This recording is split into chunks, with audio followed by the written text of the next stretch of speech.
여러분 안녕하십니까? 땅의 역사 박종인입니다. 매주 2차례 올리던 영상을 한 차례씩밖에 올리지 못하고 있습니다. 정말 죄송합니다. 지금 쓰고 있는 책 원고를 출판사에 보낸 뒤에는 정상적으로 2차례 혹은 더 자주 여러분께 인사드리겠습니다. 오늘은 예고해드린 대로 괴담 종족 시리즈 3번째입니다. 첫 번째는 서대문 형무소에 대해서 여기저기에서 팩트를 가져와서 멋대로 짜깁기를 해서 역사를 왜곡한 전 독립기념관장 김삼국 씨에 대한 이야기였습니다. 오늘은 이태진 전 국사편찬위원장이 중앙일보를 통해서 퍼뜨리고 있는 여러 괴담 가운데 조미 수호 조약과 갑신정변에 관한 괴담 이야기입니다. 제목은 갑신정변이 이토 히로부미 짓이었다고 누가 그럽니까입니다. 고종을 바라보는 시각은 극단적으로 갈립니다. 나라를 팔아먹은 매국노라는 시각, 이건 제가 가지고 있는 관점입니다. 그런 시각이 있는가 하면 꿈을 피우지 못한 개혁군주라는 시각이 있습니다. 고종이 근대화를 시대하던 도중에 일본이라는 강력한 적과 국내 매국노들에 의해 근대화가 좌절되고 나라는 식민지로 전락했다는 시각입니다.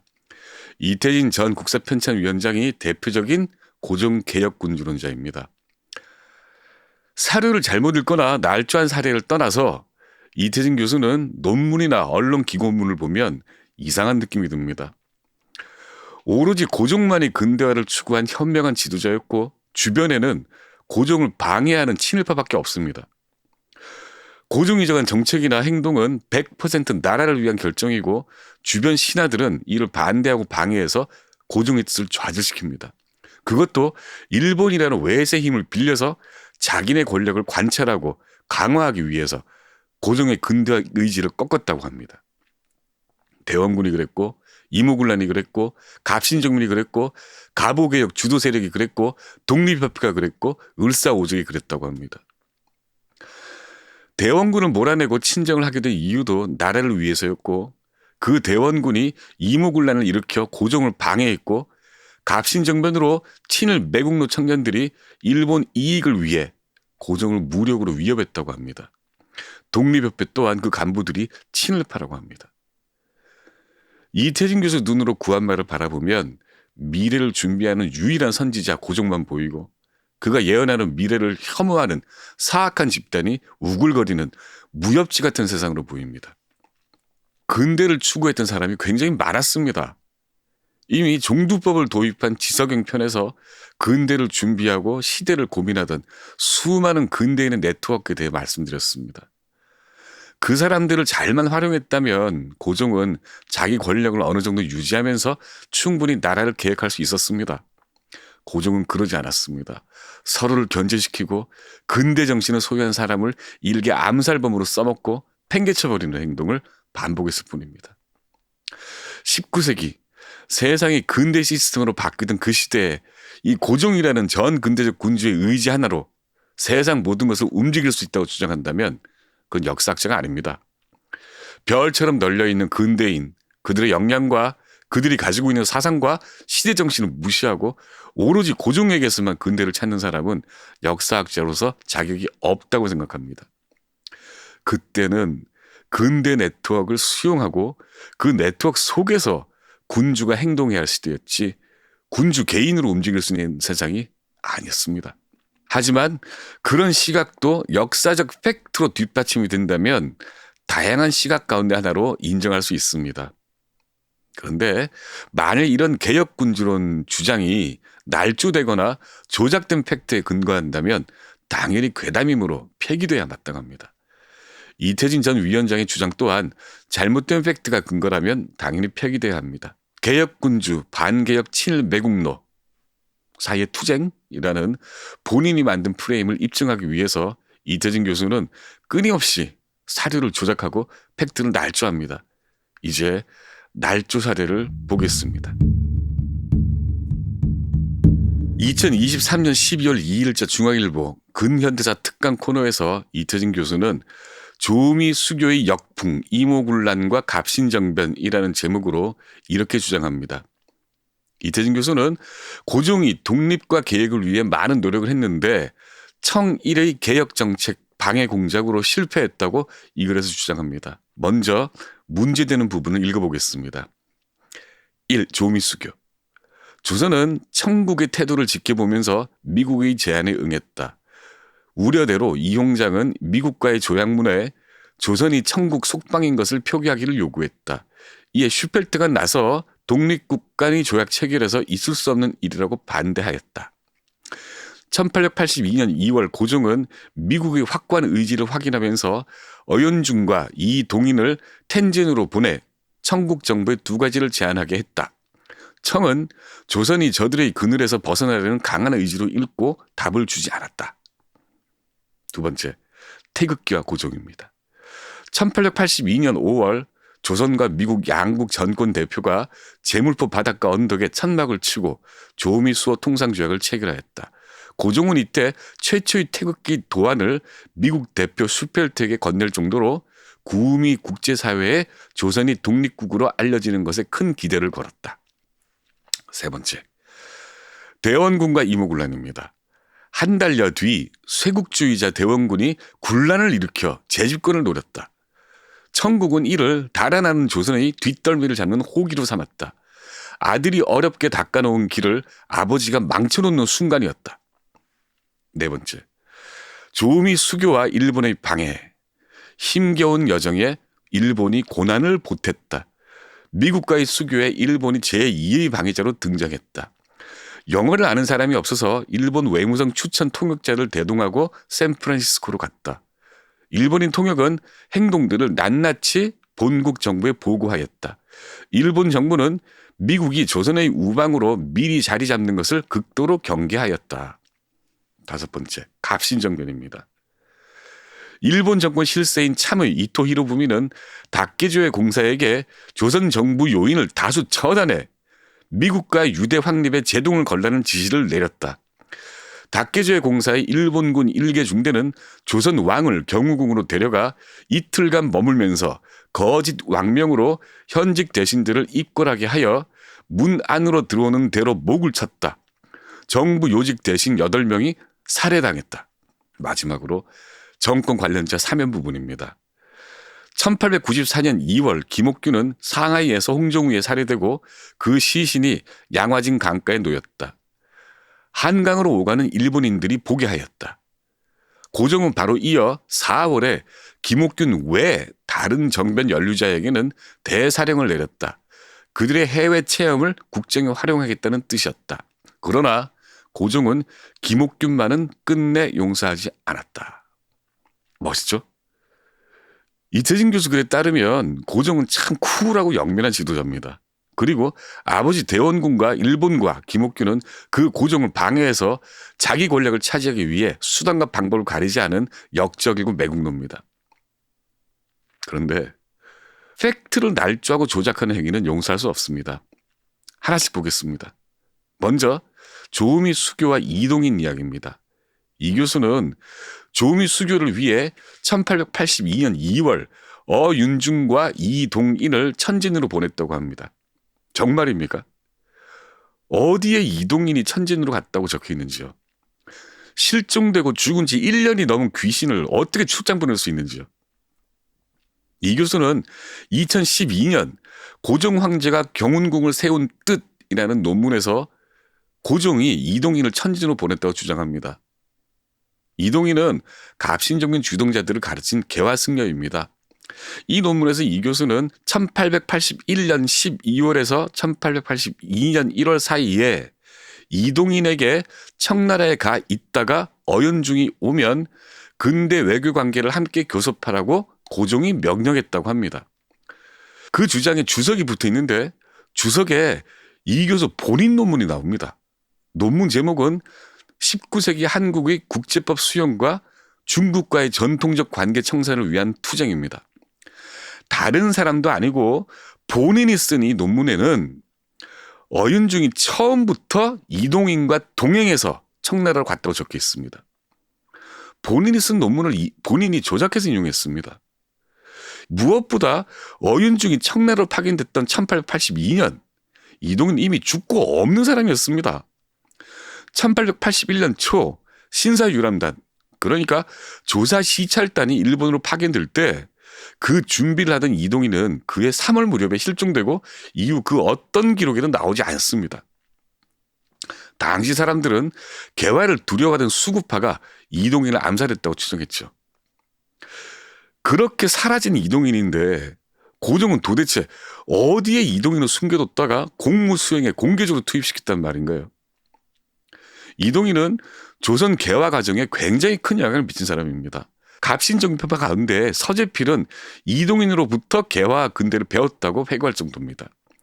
그런 묵직한 사람을 무덤에서 꺼내서 지시를 할 정도라고 해야 고종이 개화 근대를 기획한 주인공이라고 주장할 수 있는 건가요? 두 번째, 태극기 이야기입니다. 이태준 교수는 1882년 조미수호 통상조약을 체결할 때 고종이 제안한 태극기를 처음 사용했다고 주장합니다. 자, 1998년 이 교수가 쓴 논문 대한제국의 황제정과 민주국 정치 이념에 따르면 이 근거는 정조가 본 책에 태극에 관한 설명이 있고 그 책을 고종이 봤으니까 고종이 태극기를 만들었다는 겁니다. 그 논문을 읽어보겠습니다. 친정에 나선 고종은 왕정의 모범을 특히 정조에서 구하여 정조 왕정의 중심을 이룬 규장각의 비중을 높이고 규장각 도서에 대한 정리 사업도 벌렸을 뿐더러 경복궁 화재로 일시 창덕궁에 옮겨가 있을 때는 규장각 본관인 주함루 일대에서 집무하기도 했다. 자, 일단 팩트가 틀렸습니다. 규장각은 1776년 정조가 만들고 5년이 지난 1781년 이미 창덕궁 권례각사 지역으로 이전했습니다. 그 뒤로 주함루는 글씨를 보관하는 장소로 사용됐죠. 이런 사실을 모르는 일반 대중은 물론 논문 독자인 학자들까지 우롱하는 설명입니다. 더 읽어보겠습니다.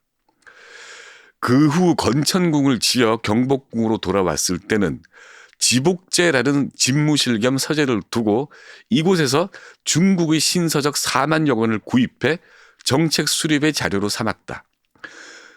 고종의 정조에 대한 이와 같은 흠모와 개술 의지로 볼 때 국가의 상징으로서 국기가 필요해진 시점에서 선왕 정조가 논한 국민 일체론을 도형화하여 이를 국기로 삼고자 했을 가능성은 얼마든지 상정할 수 있다. 더욱이 정조의 학습용으로 만들어진 계몽도설 같은 책이 국왕의 서재에 비치되어 있었다면 더욱 그렇다. 이게 고종이 태극기를 고안했다고 하는 이 교수의 근거입니다. 고종이 정조를 따르려고 했고 지복지의 세자 시절 정조 학습서인 계몽도설이 남아있고 계몽도설 속에 팔괘가 그려져 있으니까 고종이 태극기를 만들었다고 합니다. 이태준 교수 본인이 가능성이 충분히 있다고 전제해놓고서는 이후에는 이를 무시하고 사실인 것처럼 논문을 전개합니다. 이렇게요.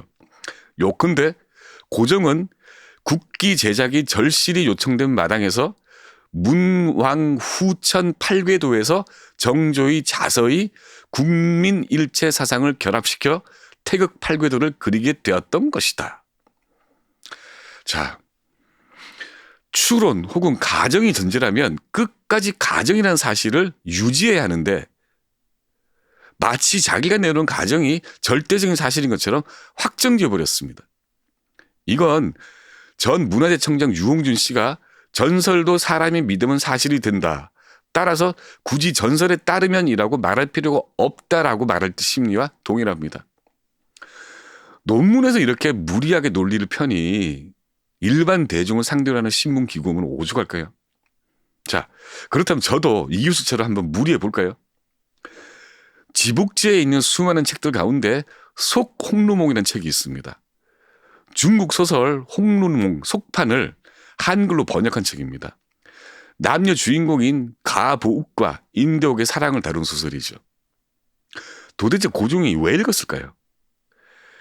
해상 중해 춘령 도설, 이건 왜 읽었을까요? 이 책은 청나라 만렵 상해에서 활용했던 기녀 47명의 모습을 담은 그림책입니다. 미녀들 일생과 에피소드를 담은 책입니다. 이 책은 전 세계에서 조선에서도 오직 고종 도서관인 지복지에만 있습니다. 다른 책들과 달리 책을 읽은 흔적이 만연합니다. 이 책이 지복지에 있다고 해서 고종이 색을 밝히고 여자를 탐한 증거라고 한다면 엄청난 비판을 받을 겁니다. 그다음 대원군과 이모군란 이야기입니다. 이 교수는 쇄국주의자 대원군이 군란을 일으켜 재집권을 노렸다라고 중앙일보에 썼습니다. 정말인가요? 왜 전후관계를 빼버리고 이렇게 주장하는 건지요? 이걸 읽는 독자들을 홀딱 속습니다.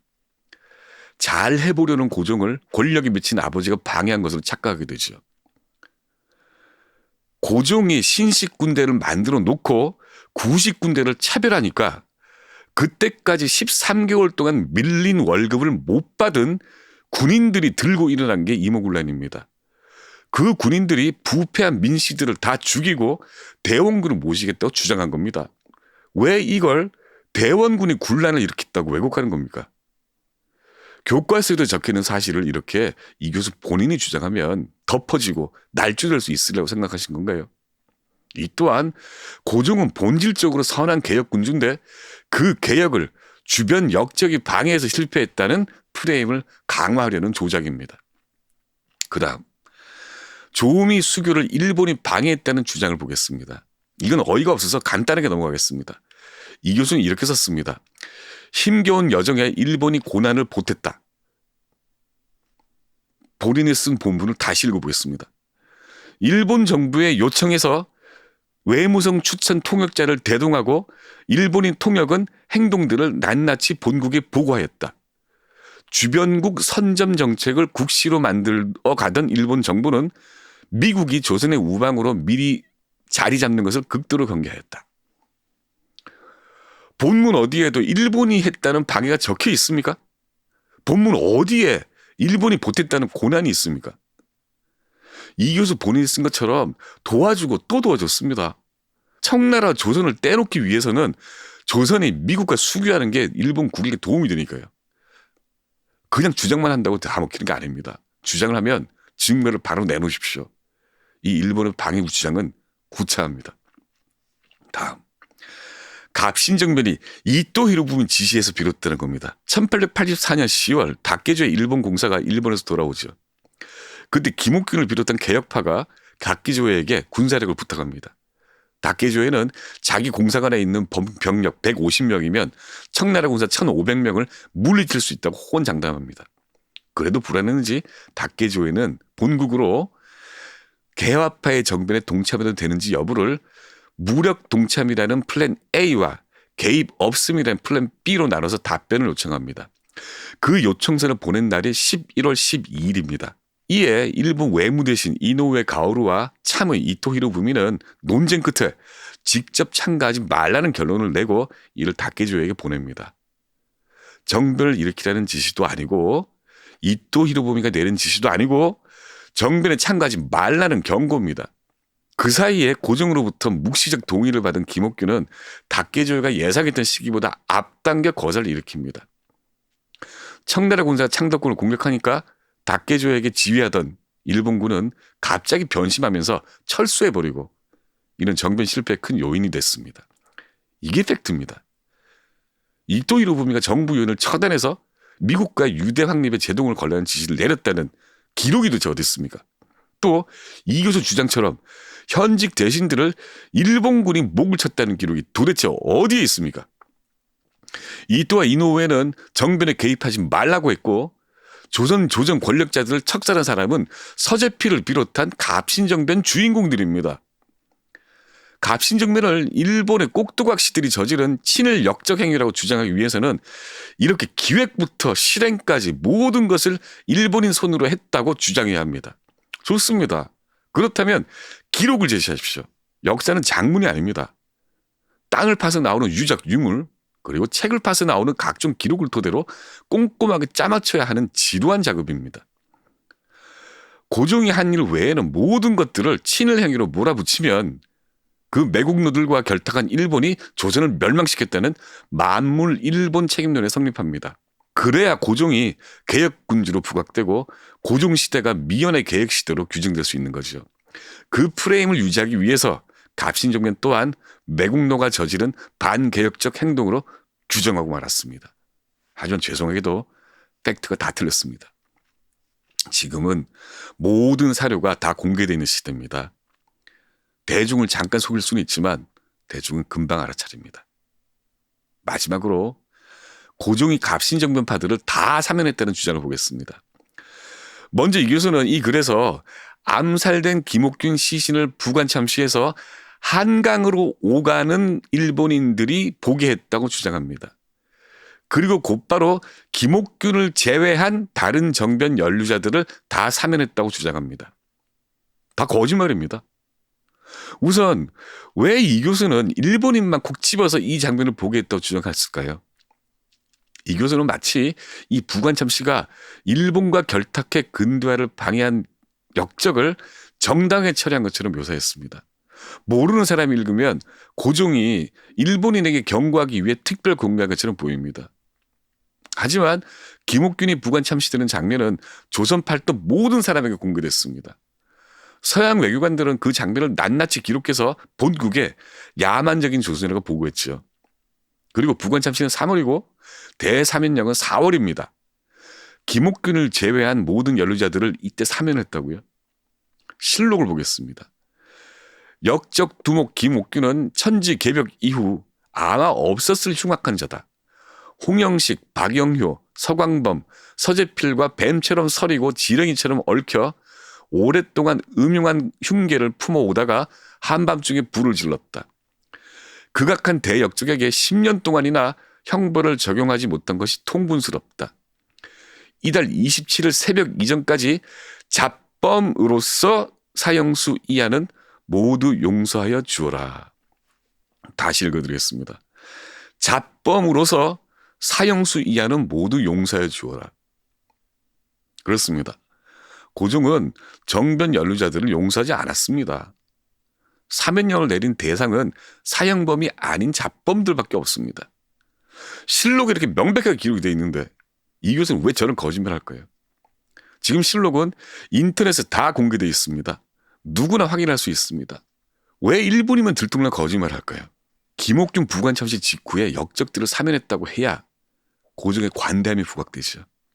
그 쿨한 고종 이미지를 대중에게 각인시키고 이렇게 사료를 날조하지 않는다고 생각합니다. 한 걸음 더 나가서 이태진 교수는 고종은 김옥균만은 끝내 용서하지 않았다고 이 글에서 주장합니다. 이 또한 거짓말입니다. 김옥균 부관 참시 직후 청일전쟁이 터집니다. 그리고 조선에서는 갑오개혁이 시작됩니다. 갑오개혁은 국내 친일 개혁파와 일본이 연합해서 만든 근대 정부입니다. 갑오개혁이 한창 진행 중인 1894년 11월 13일 고종이 이렇게 명령합니다. 갑신년 사건 죄인들의 죄명을 특별히 말소하라. 이에 따라서 한 달 열흘이 지난 12월 27일 내각 총리 대신 김홍집이 김옥균과 홍영식 등의 관작 회복을 보고합니다. 고종은 이를 윤호하죠. 그렇습니다. 동학이 터지고 전쟁이 터지고 개혁정부 들어서고 나서야 고종은 정변파들을 사면복권합니다. 고종은 절대 쿨한 사람이 아닙니다. 이태진 교수는 이 사실을 외면합니다. 또 김옥균만은 용서하지 않았다고 해야 천하 제일 매국노에 대한 신념이 부각되고 그래야 갑신정변이 이토 히로부미 사주에 벌어진 역적 행위가 되는데 팩트가 그렇지 않으니까 사면 대상을 조작하고 날짜를 조작하고 사면한 맥락을 생각해 버렸습니다. 여기까지입니다. 역사는 지루한 기록입니다. 각본 있는 소설이 아닙니다. 두부 자르듯 선과 악이 명확하게 나뉘지도 않습니다. 깔끔하고 재밌다? 역사가 아니라 괴담입니다. 다음 시간에는 이런 해괴한 민족주의 괴담이 성장해서 생기는 현대 좌파 사이비 민족주의, 현대의 괴담 종족 김삼국 씨의 괴담에 대해서 말씀드리겠습니다. 땅의 역사 박종민입니다.